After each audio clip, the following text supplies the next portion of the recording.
আল্লাহ পাক রব্বুল আলামিন বলে ওয়া মাকারু ওয়া মাকারাল্লাহ ওয়াল্লাহু খায়রুল মাকিরিন। আরো জোরে বলেন না আল্লাহু আকবার। সবাই বলেন, আরো জোরে বলেন না আল্লাহু আকবার।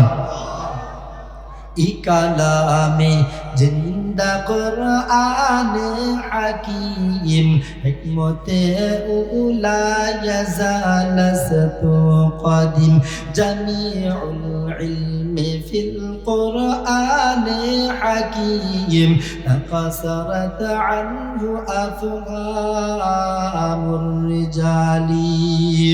ও কাশি কাটার মুসলমান, আল্লাহকে মুহাব্বত যদি করতে চাও, আবু বকর সিদ্দিক যখন গুহার ভিতরে প্রবেশ করলেন, একটা গুহার ছিদ্র বন্ধ করার মতন কাপড় নাই, এমন সময় গর্তের মুখে যখন পা মুবারক রাখলেন, হঠাৎ করে গর্তের ভিতর থেকে একটা সর্প আবু বকরকে দংশন করলো। আবু বকরের বিষের তাড়না আর সহ্য করতে পারে না। আবু বকর চোখের পানি রাখতে পারে না, তারপর আল্লাহর রাসূলকে ডাক দেয় না, আল্লাহর রাসূলের ঘুম নষ্ট করে না। হঠাৎ করে চোখের থেকে নিজের অজান্তেই এক ফোঁটা পানি পড়ে গেছে। আল্লাহর নবীর চেহারা মুবারক যখন ওই পানির স্পর্শ পাইল, সঙ্গে সঙ্গে ঘুমটা ভেঙে গেল। আবু বকর ফুফায় ফুফায় কাঁদতেছে। কিরে আবু বকর, কি ব্যাপার, তুমি কেন কান্না করো? আল্লাহর রাসূল তখন জিজ্ঞাসা করলেন, কেন তুমি কান্না করতেছো? আবু বকর বলে, ইয়া রাসূলুল্লাহ, ইয়া হাবিবাল্লাহ, আমি জানি না কিসে যেন আমাকে দংশন করেছে, বিষের তাড়না আমি সহ্য করতে পারি না। ও আবু বকর, তুমি আমাকে কেন জানাও নাই? তুমি আমাকে কেন ডাকলা না? বলে, ইয়া রাসূলুল্লাহ, ইয়া হাবিবাল্লাহ, এত দীর্ঘ পথ সফর করার পরে আপনি কেবলমাত্র একটু ঘুমাইছেন। আমার এই কান্নার কারণে, আমার ডাকার কারণে যদি আপনার ঘুম নষ্ট হয়, এই ঘুমটা পর্যন্ত নষ্ট করতে চায় না। বলেন তো এই মানুষটা মুহাব্বত করে কি করে না?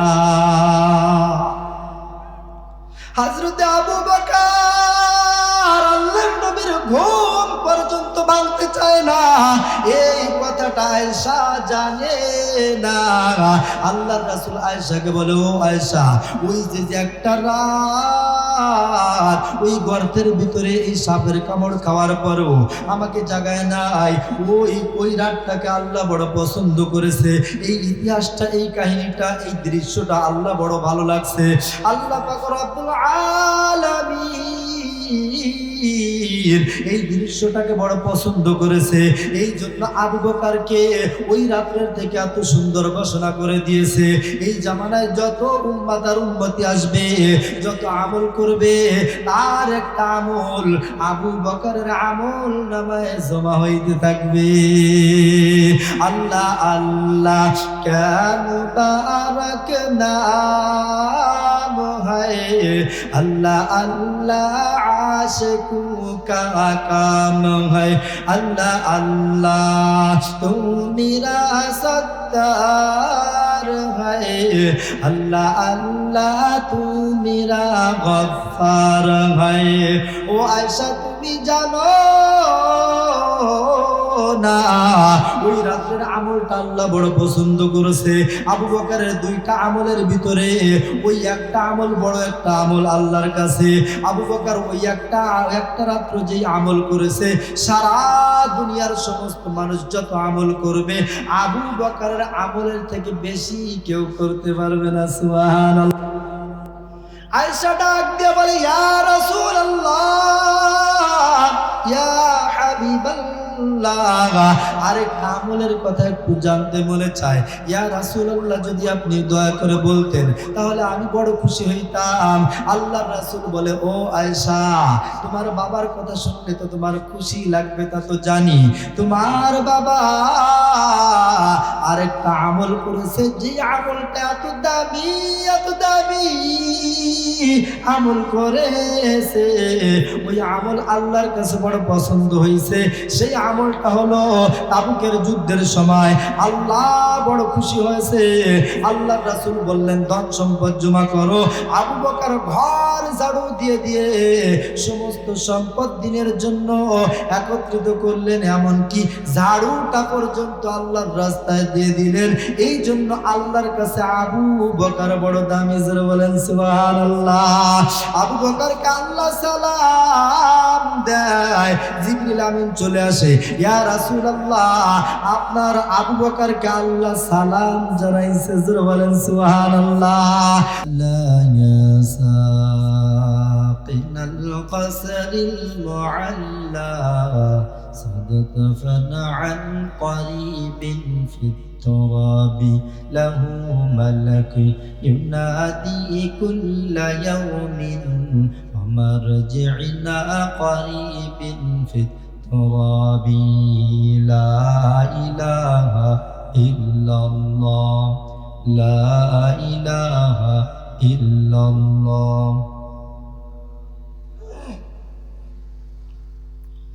لا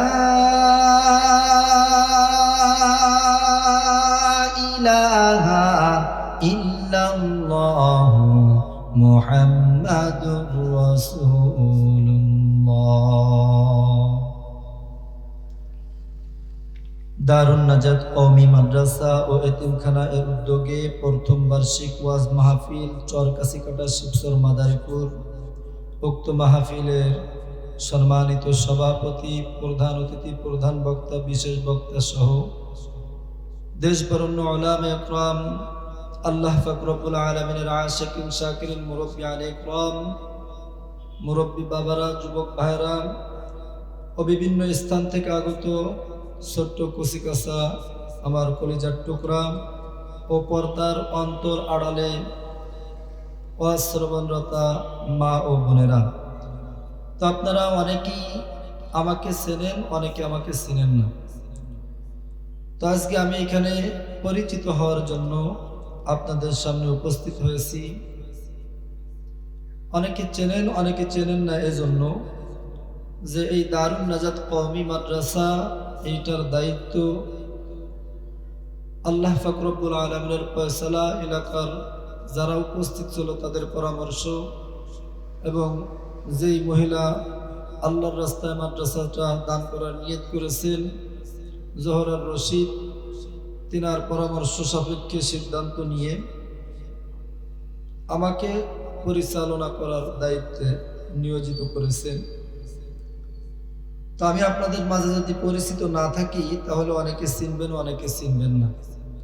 আর আমি তো এখানে থাকিও না, আমি দূরে থাকি, যার কারণে অনেকে চিনেন না। সেই চিনানোর জন্য, পরিচয় হওয়ার জন্য আমি অল্প সংক্ষেপে কয়েকটি কথা বলবো। আল্লাহ পাক রব্বুল আলামিন আমাকে সহ আপনাদের প্রত্যেককে কথাগুলো পরিপূর্ণভাবে আমল করার তৌফিক দান করেন, সকলে বলে আমিন। তো এই মাহফিল, প্রথম মাহফিল, এই মাহফিল পেয়ে আপনারা খুশি না বেজার? যদি খুশি হয়ে থাকেন তাহলে আবার একটু জোরে জবান খুলে বলেন আলহামদুলিল্লাহ। এই আলহামদুলিল্লাহ হবে না, আরো জোরে বলেন আলহামদুলিল্লাহ। হয় নাই? এলাকায় যদি তিনজন মহিলা একটু দেখবেন ঝগড়া লাগায় দেয়, দেখবেন এলাকার এই মহল্লা থেকে আরেক মহল্লায় শোনা যায় তাদের কণ্ঠের আওয়াজ। মহিলাদের কণ্ঠের আওয়াজ জোরে হবে নাকি মুসলমান পুরুষ ইমানদারের আওয়াজ জোরে হবে? ইমানদারের আওয়াজ জোরে হবে নাকি আসতে হবে?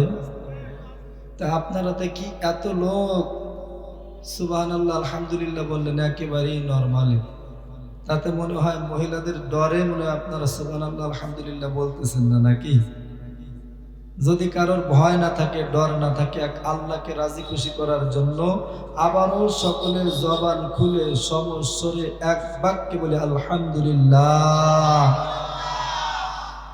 এই আলহামদুলিল্লাহ গুলো বলালাম এই কারণে যে এক তো নতুন মাদ্রাসা, নতুন মাঠ, এরপর আমিও নতুন, সব মিলে 3-4 বার বললে কোনো ক্ষতি আছে?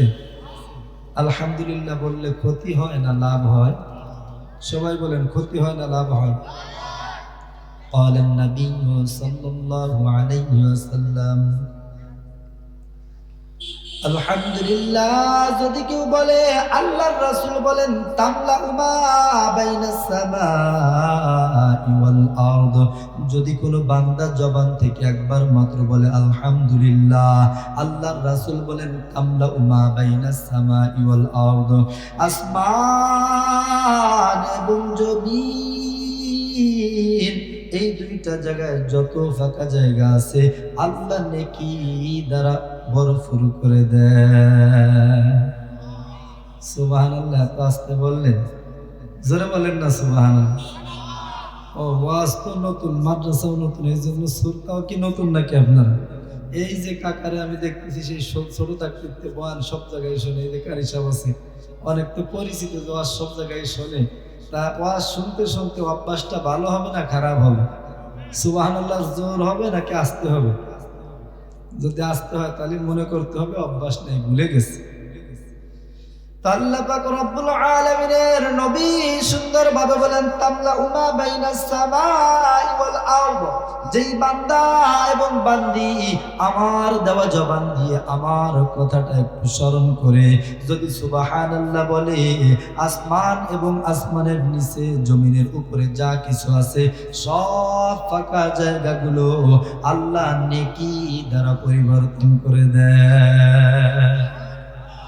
এবার অনেকে বলে নাই সুবহানাল্লাহ। সুবহানাল্লাহ যদি ধরে বাঁধতে বলাতে হয় তাহলে ওয়াজ তো সামনে অনেক ভালো হবে না। আবার অন্ধ বক্তা, আজকের যে বক্তা প্রধান বক্তা অন্ধ, সে যদি আওয়াজ না পায় তাহলে সে চিন্তা করবে শ্রোতাই তো নাই, আমি কারে নিয়ে কথা বলবো। এজন্য সুবহানাল্লাহ আলহামদুলিল্লাহ জোরে হবে নাকি আসতে হবে? সবাই বলেন জোরে হবে না আসতে হবে? আবার বলেন জোরে হবে না আসতে হবে? আল্লাহ পাক রব্বুল আলামিন সংক্ষেপে একটা কথা বলেছে, আমি সংক্ষেপে বোঝানোর চেষ্টা করব, বিস্তারিত বলার সময় হবে না। আল্লাহ পাক রব্বুল আলামিন বলেন, কুল ইন কুনতুম তুহিব্বুনাল্লাহ, কুল ইন কুনতুম তুহিব্বুনাল্লাহ ফাত্তাবিউনি ইউহিব্বুকুমুল্লাহ ওয়া ইয়াগফির লাকুম যুনুবাকুম ওয়াল্লাহু গফুরুর রহিম।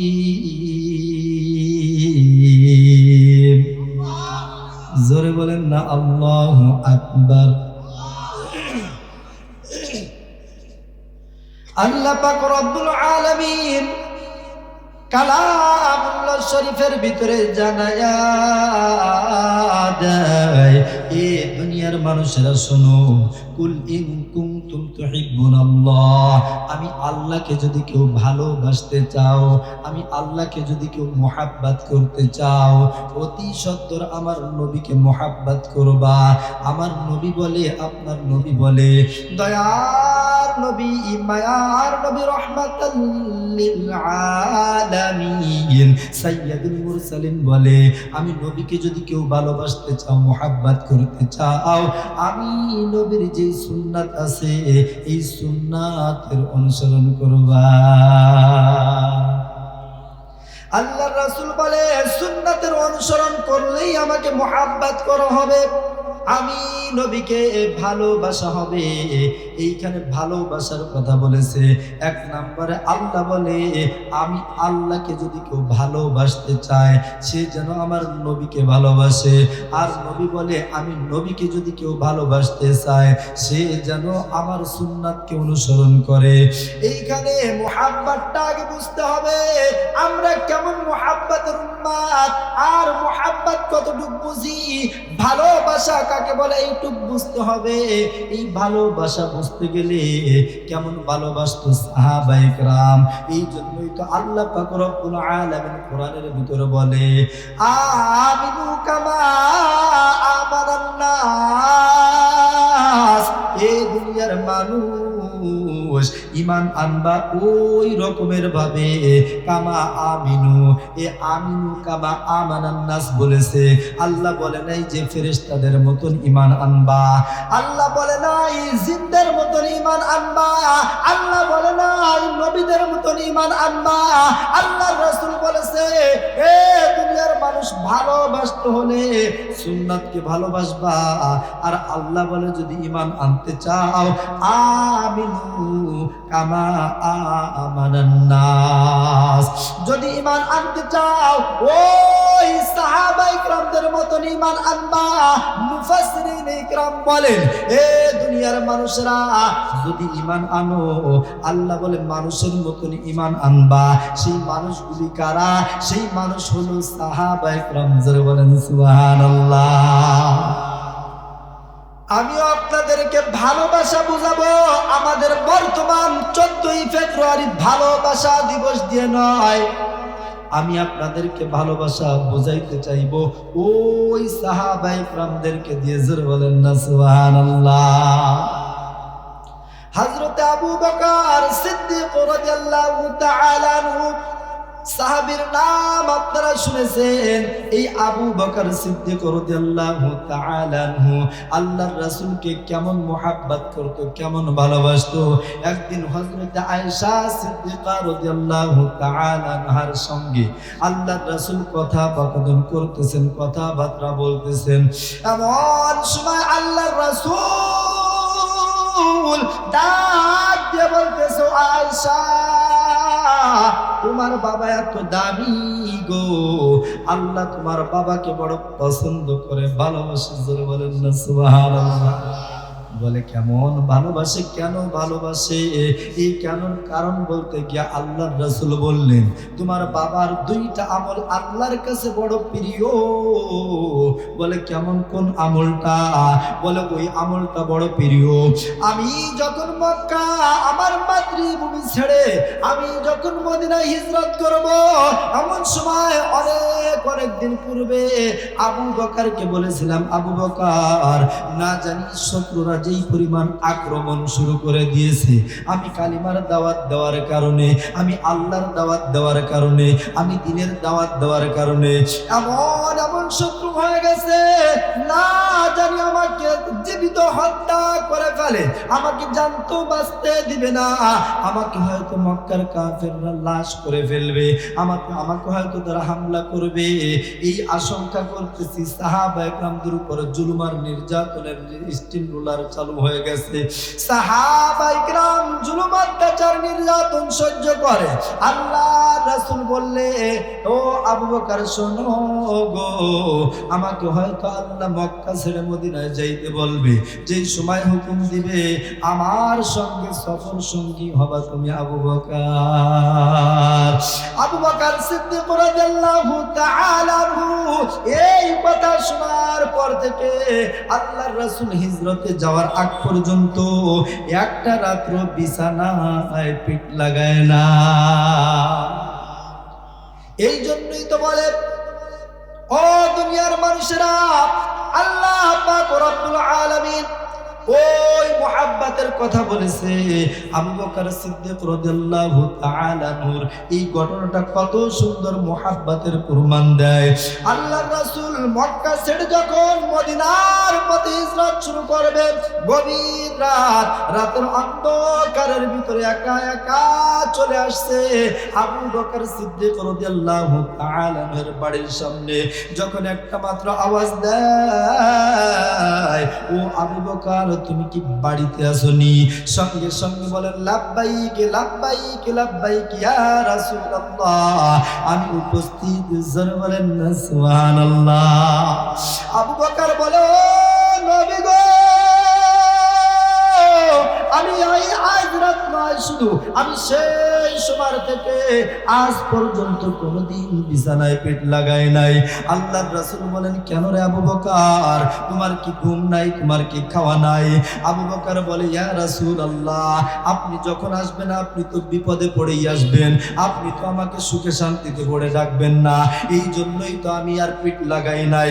হইতে পারে আমাকে যদি একটা ডাকের বিপক্ষে দুইটা ডাক যদি দেওয়া লাগে, ওইদিকে শত্রুদের হামলা, শত্রুরা যদি আক্রমণ করে আর আমার রাসূলের গায়ে যদি আঘাত করে, ওই রাসূলের গায়ে আঘাত আমি মানতে পারবো না। ওর থেকে আমি আবু বকর জীবিত থাকার থেকে মৃত্যু বরণ করা অনেক ভালো। জোরে বলেন না সুবহানাল্লাহ। আবু বকর এবার বাড়ি থেকে বাইর হবে গভীর রাতের ভিতরে। আল্লাহর রাসূল বলে, আবু বকর, এখনো কি তোমার পরিবারের সবাই ঘুমায় নাই? বলে, ইয়া রাসূলুল্লাহ, আমার পরিবারের সবাই ঘুমায় কিভাবে? আমার ছোট্ট একটা মেয়ে আসমা, ওই মেয়েটা পর্যন্ত প্রত্যেক রাতে আপনার অপেক্ষায় থাকে। আমার ওই মেয়েটা প্রত্যেক রাতে নাস্তার ব্যবস্থা করে আর বলে, ও বাবা, দয়ার নবী কবে আসবে, আমার নাস্তা খাবে, নাস্তা খেয়ে তারপরে আপনার সঙ্গে বিদায় নিবে। এই কথা বলে বলে আমার ছোট্ট মেয়েটা পর্যন্ত ঘুমায় না। আল্লাহর রাসূল সুন্দরভাবে বলে, ও আবু বকর, এই নাকি আমার মুহাব্বত। আবু বকর বলে, শুধু তাই নয়, আপনাকে নিয়ে যে ঘোড়ায় সওয়ার করব, ওই ঘোড়াটা পর্যন্ত আমি রাতের বেলায় যাই, রাতের বেলায় গিয়ে দেখি ওই ঘোড়াটা পর্যন্ত ঘুমায় না। বলেন না সুবহানাল্লাহ। আল্লাহর রাসূল রওনা করলেন, ঘর থেকে যখন বাইর হইলেন আবু বকর সিদ্দিক রাদিয়াল্লাহু তাআলা আনহুকে নিয়ে। আপনারা ইতিহাসগত ঘটনা সুন্দরী জানেন। এইবার যখন গায়ে সুন্দর একটা গর্তের ভিতরে প্রবেশ করলেন, চতুর্দিকে শত্রুর হামলা আর নির্যাতনের ভয়, এইদিকে পিছনে তাকায়। আবু বকর একবার ডাইনে যায়, একবার বাম দিকে যায়, একবার সামনের দিকে যায়, একবার পিছনের দিকে যায়। আল্লাহর রাসূল জিজ্ঞাসা করে, আবু বকর, কি ব্যাপার, তুমি কেন একবার সামনে যাও? কি ব্যাপার, তুমি কেন একবার পিছে যাও? তুমি কেন একবার ডাইনে যাও? আবু বকর বলে, ইয়া রাসূলুল্লাহ, ইয়া হাবিবাল্লাহ, ইয়া রাসূলুল্লাহ, আমার ভয় হয় না জানি শত্রুরা কোথার থেকে যেন আক্রমণ শুরু করে দেয়। যদি ডাইনের থেকে আক্রমণ করে, ওই আক্রমণ যেন আমার গায়ে আগে লাগে, না জানি পিছন থেকে আক্রমণ করে, এই জন্য আমি পিছনের দিকে দৌড়ে যাই। না জানি বামের থেকে আক্রমণ করে, না জানি সামনের থেকে আক্রমণ করে, এই জন্য আমি একবার সামনে যাই, এই জন্য আমি একবার বামে যাই, একবার ডাইনে যাই গো নবী। এই রকমের করতেছি। আল্লাহর রাসূল বলে, ও আবু বকর, তুমি যে এত মুহাব্বত করো, আল্লাহ তোমার উপরে আমনে আমনে খুশি হয় না, আমাকে মুহাব্বত করো, এই জন্য তোমাকে আল্লাহ মুহাব্বত করে। জোরে বলেন না সুবহানাল্লাহ। আল্লাহর রাসূল এইবার যখন একেবারে একটা গুহার ভিতরে প্রবেশ করলেন, গুহার ইতিহাস আপনারা জানেন। গুহার ভিতরে প্রবেশ করার পর গুহার ভিতর অনেকগুলো ছোট্ট ছোট্ট গর্ত ছিল। আল্লাহর রাসূলকে আবু বকর বলে, ও নবী, এইখানে দেখা যায় অনেকগুলি গর্ত, এই গর্তগুলি আমি বন্ধ করে রাখি, তারপরে আপনি প্রবেশ করবেন। আবু বকর আগে গর্তের ভিতরে গর্তের সব গর্তগুলো ছোট্ট ছোট্ট বন্ধ করলেন। আবু বকর ভিতরে প্রবেশ করলেন, আল্লাহর রাসূল ভিতরে প্রবেশ করলেন। আবু বকর বলল, ইয়া রাসূলুল্লাহ, আপনি ক্লান্ত হয়ে গেছেন, আমার উম্মতের উপরে বিশ্রাম করেন। আল্লাহর রাসূল বলেন, আবু বকর, আমারও তো একটু মন চাই বিশ্রাম করতে। তখন আবু বকরের পায়ের উপর যখন মাথা রেখে ঘুমাইতেছে, আবু বকর বলে, ইয়া রাসূলুল্লাহ, ইয়া হাবিবাল্লাহ, জানি না এইখানে হয়তো শত্রুরা চলে আসতে পারে, আমাদের কি অবস্থা হবে। এইখানে পাহাড়ের গর্তে যখন তাকাবে তখন তো শত্রুরা দেখে ফেলবে। হঠাৎ করে মাকড়সার বাসা, মাকড়সায় জাল বোনা শুরু করে দিল। জোরে বলেন না সুবহানাল্লাহ। কবুতরে ডিম দেওয়া শুরু করলো। আবু বকর সিদ্দিক রাদিয়াল্লাহু তাআলা আনহুকে আল্লাহর রাসূল বললেন, ও আবু বকর, ওয়া ইয়াতাওয়াক্কাল আলাল্লাহ, আল্লাহর উপরে যদি কেউ ভরসা করে, যেই বান্দা আল্লাহর উপরে ভরসা করবে, যেই বান্দি আল্লাহর উপরে ভরসা করবে, যেই মানুষটা আল্লাহর উপর ভরসা করে, আল্লাহ তার জন্য যথেষ্ট হয়ে যায়। জোরে বলেন না সুবহানাল্লাহ। আবু বকর, ও আবু বকর শোনো, আমি আর তুমি দুইজন না, আমাদের সাথে আরেকজন আছে। জোরে বলেন তিনি কে? আরো জোরে বলেন না তিনি কে? আল্লাহর রাসূল বলে, ওয়া মাইয়া তাওয়াক্কাল আলাল্লাহ ফাহুয়া হাসবুহ। ও আবু বকর, আল্লাহর উপরে যেই বান্দা বিশ্বাস করবে, ভরসা করবে, ওই বান্দা এবং বান্দির জন্য আল্লাহই যথেষ্ট হয়ে যায়। জোরে বলেন সুবহানাল্লাহ। আমরা যে সকাল বেলায় পাখিটা দেখি, ওই যে কুকুরটা রাস্তা দিয়ে চলে, ওই যে পশুটা সকাল বেলায় ঘর থেকে বাহির হয়, ওই যে পাখিটা আকাশ থেকে উড়ে, ওই পাখিটার কিন্তু কোনো ব্যাংক নাই, ওই পাখিটার কিন্তু কোনো বাড়ি ঘর নাই, এমনকি ওই পাখিটার এই শিবচর বাজারে এক কাঠা জমি নাই। ওই পাখিটা আল্লাহর উপরে ভরসা করে আর ডেকে ডেকে বলে, মালিক আবার তুমি ছাড়া কেউ নাই। ওই পাখিটা যখন সকাল বেলায় ক্ষুধার্ত অবস্থায় বাহির হয়, আল্লাহ ওই পাখিটাকে এমন নিয়ামত দান করে সন্ধ্যাবেলা পেটটাকে ভরপুর করে বাসায় ফিরেছে। বলেন ঠিক কিনা? এই জন্য আল্লাহ পাক রব্বুল আলামিনের নবী বলে, ও আবু বকর, ওয়া মাইয়া তাওয়াক্কাল আলাল্লাহ, আল্লাহর উপরে ভরসা রাখো, ওই শত্রুর দল আমাদেরকে দেখবে না। আল্লাহ পাক রব্বুল আলামিন বলে, ওয়া মাকারু ওয়া মাকারাল্লাহ ওয়াল্লাহু খায়রুল মাকিরিন।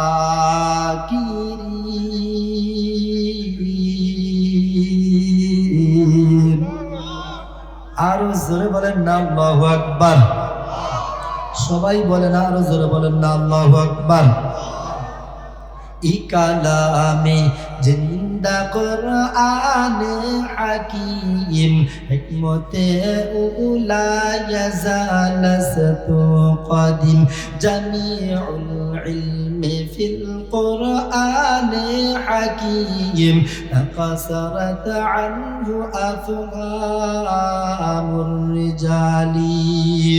ও কাছে কাটার মুসলমান, আল্লাহকে মুহাব্বত যদি করতে চাও, আবু বকর সিদ্দিক যখন গুহার ভিতরে প্রবেশ করলেন, একটা গুহার ছিদ্র বন্ধ করার মতন কাপড় নাই, এমন সময় গর্তের মুখে যখন পা মুবারক রাখলেন, হঠাৎ করে গর্তের ভিতর থেকে একটা সর্প আবু বকরকে দংশন করলো। আবু বকরের বিষের তাড়না আর সহ্য করতে পারে না। আবু বকর চোখের পানি রাখতে পারে না, তারপর আল্লাহর রাসূলকে ডাক দেয় না, আল্লাহর রাসূলের ঘুম নষ্ট করে না। হঠাৎ করে চোখের থেকে নিজের অজান্তেই এক ফোঁটা পানি পড়ে গেছে। আল্লাহর নবীর চেহারা মুবারক যখন ওই পানির স্পর্শ পাইল, সঙ্গে সঙ্গে ঘুমটা ভেঙে গেল। আবু বকর ফুফায় ফুফায় কাঁদতেছে। কিরে আবু বকর, কি ব্যাপার, তুমি কেন কান্না করো? আল্লাহর রাসূল তখন জিজ্ঞাসা করলেন, কেন তুমি কান্না করতেছো? আবু বকর বলে, ইয়া রাসূলুল্লাহ, ইয়া হাবিবাল্লাহ, আমি জানি না কিসে যেন আমাকে দংশন করেছে, বিষের তাড়না আমি সহ্য করতে পারি না। ও আবু বকর, তুমি আমাকে কেন জানাও নাই? তুমি আমাকে কেন ডাকলা না? বলে, ইয়া রাসূলুল্লাহ, ইয়া হাবিবাল্লাহ, এত দীর্ঘ পথ সফর করার পরে আপনি কেবল মাত্র একটু ঘুমাইছেন। আমার এই কান্নার কারণে, আমার ডাকার কারণে যদি আপনার ঘুম নষ্ট হয়, এই ঘুমটা পর্যন্ত নষ্ট করতে চায় না। বলেন তো এই মানুষটা মুহাব্বত করে কি করে না? হযরতে আবু বকর আল্লাহর নবীর ঘুম পর্যন্ত ভাঙতে চায় না। এই কথাটা কথাটা আয়েশা জানে না। আল্লাহর রাসূল আয়েশাকে বলে, ও আয়েশা, ওই যে একটা রাত ওই গর্তের ভিতরে এই সাপের কামড় খাওয়ার পরও আমাকে জাগায় নাই, ওই রাতটাকে আল্লাহ বড় পছন্দ করেছে। এই ইতিহাসটা, এই কাহিনীটা, এই দৃশ্যটা আল্লাহ বড় ভালো লাগছে। আল্লাহ পাক রব্বুল আলামিন এই দৃশ্যটাকে বড় পছন্দ করেছে। এই জন্য আবু বকরকে ওই রাত্রের থেকে এত সুন্দর ঘোষণা করে দিয়েছে, এই জামানায় যত উম্মত আর উম্মতি আসবে, যত আমল করবে, তার একটা আমল আবু বকরের আমল নামায় জমা হইতে থাকবে। আল্লাহ আল্লাহ ক্যা মুবারক নাম है, अल्लाह अल्लाह आशिकों का काम है, अल्लाह अल्लाह तू मेरा सत्तार है, अल्लाह अल्लाह तू मेरा गफ्फार है। ओ आयशा তুমি জানো না, ওই রাতের আমলটা আল্লাহ বড় পছন্দ করেছে। আবু বকরের দুইটা আমলের ভিতরে ওই একটা আমল বড় একটা আমল আল্লাহর কাছে। আবু বকর ওই একটা রাত্র যেই আমল করেছে, সারা দুনিয়ার সমস্ত মানুষ যত আমল করবে, আবু বকরের আমলের থেকে বেশি কেউ করতে পারবে না। সুবহানাল্লাহ। আয়েশা ডাক দিয়ে বলে, ইয়া রাসূলুল্লাহ, ইয়া হাবিবাল্লাহ, আরেকটা আমলের কথা একটু জানতে মনে চায়। ইয়া রাসূলুল্লাহ, যদি আপনি দয়া করে বলতেন তাহলে আমি বড় খুশি হইতাম। আল্লাহর রাসূল বলে, ও আয়েশা, তোমার বাবার কথা শুনলে তো তোমার খুশি লাগবে, তা তো জানি। তোমার বাবা আরেকটা আমল করেছে, যে আমলটা এত দামি আমল করেছে, ওই আমল আল্লাহর কাছে বড় পছন্দ হয়েছে। সেই আমলটা হলো তাবুকের যুদ্ধের সময় আল্লাহ বড় খুশি হয়েছে। আল্লাহর রাসূল বললেন, ধন সম্পদ জমা করো। আবু বকর ঘর ঝাড়ু দিয়ে দিয়ে সমস্ত সম্পদ দিনের জন্য একত্রিত করলেন, এমনকি ঝাড়ুটা পর্যন্ত আল্লাহর রাস্তায় দিয়ে দিলেন। এই জন্য আল্লাহর কাছে আবু বকর বড় দামি। জোরে বলেন সুবহানাল্লাহ। আবু বকরকে আল্লাহ সালাম দেয়, জিবরিল আমিন চলে আসে, ইয়া রাসূলুল্লাহ, আপনার আবু বকরকে আল্লাহ সালাম জানাইছে। জোরে বলেন সুবহানাল্লাহ। তো আবু বকর যেই রকমের মোহাব্বত করেছে, আমরা ওরকমের মোহাব্বত করতে রাজি আছি না নাই? কেউ তো আজ জায়গায় দেখি কারা কারা রাজি আছে। নারায়ণ তাকবীর। সিমড়ি মানুষের আল্লাহু আকবার। এ তো এই যে তিন মহিলা ঝগড়া লেগেছে, বেশি আওয়াজ হয়, জোরে বলবেন নারায়ণ তাকবীর। হযরত এসে গেছেন, হযরত অনেক সুন্দর বয়ান করবেন, মাদ্রাসার মুরব্বী ও মাদ্রাসার প্রতিষ্ঠাতা হুজুর এখন অল্প সময় আলোচনা করবেন। প্রধান বক্তা এসে ঘুমায় যাইতেছেন, রাতও বেশি করা যাবে না, আবার খিচুড়ির ব্যবস্থা করা আছে, খিচুড়িও ঠান্ডা করা যাবে। যারা বাইরে আছেন দ্রুত চলে আসেন।